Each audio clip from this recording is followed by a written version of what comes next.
নমস্কার, আমি মহুয়া। ইমার ফ্যামিলির আরও একটি পর্বে সকলকে স্বাগত। চলে এসেছি আজকে আরেকটা রান্না নিয়ে। আজকে করব কচুরলতি দিয়ে চিংড়ি মাছ। চলুন আমি কীভাবে করি দেখি। গ্যাসটা অন করে নিলাম, কড়াই বসিয়ে দিয়েছি। কড়াইটা শুকিয়ে গেছে, তাই তেল দিয়ে দিচ্ছি।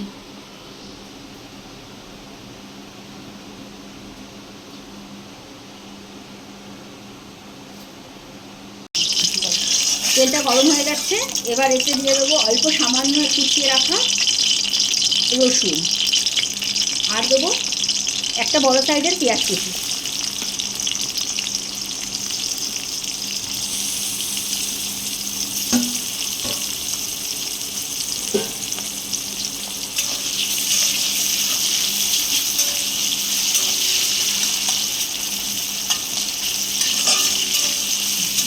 হালকা ভাজা হয়ে গেলে এতে দিয়ে দেবো পরিমাণ মতন চিংড়ি মাছ।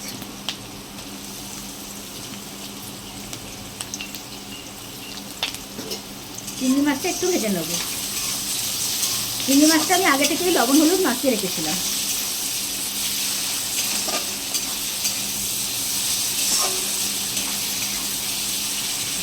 চিংড়ি মাছগুলো হালকা ভাজা হয়ে গেছে। চিংড়ি মাছ আমি বেশি ভাজবো না, কেন বেশি ভাজলে ছিপে ছিপে লাগে। এবার দিয়ে দেবো কচুরলতি। কচুরলতিটা আমি ভাপ দিয়ে নিয়ে নিই, কেননা এটা হাইব্রিড কচুরলতি তো, ওই জন্য ভাপাতে লাগবে না। দেশি কচুরলতি হলে একটু ভাপ দিয়ে নিতে হয়।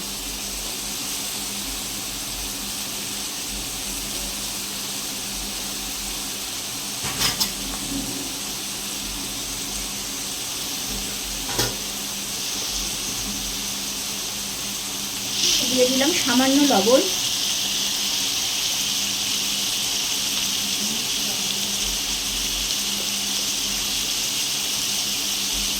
আর পরিমাণ মতন হলুদ।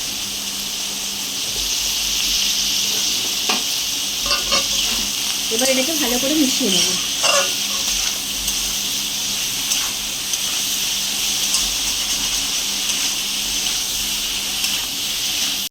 এবার দিয়ে দেবো এই সর্ষে লঙ্কা বাটা। সামান্য একটু সর্ষে আর যা পরিমাণ মতন ঝাল দিয়ে বেটে নিয়েছি।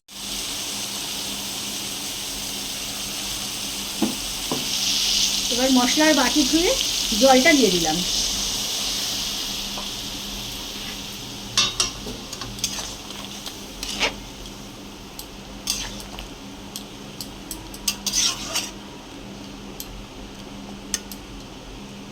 এবার একটু ঢাকা দিয়ে দেবো, ফুটে উঠলেই হয়ে যাবে আমার চিংড়ি মাছ দিয়ে কচুরলতি।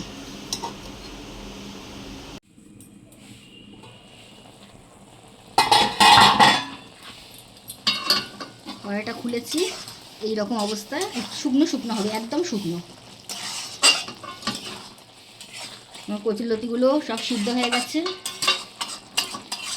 এবার আর ঢাকবো না, এবার খুলে রাখবো, তাতে জলটা শুকিয়ে যাবে।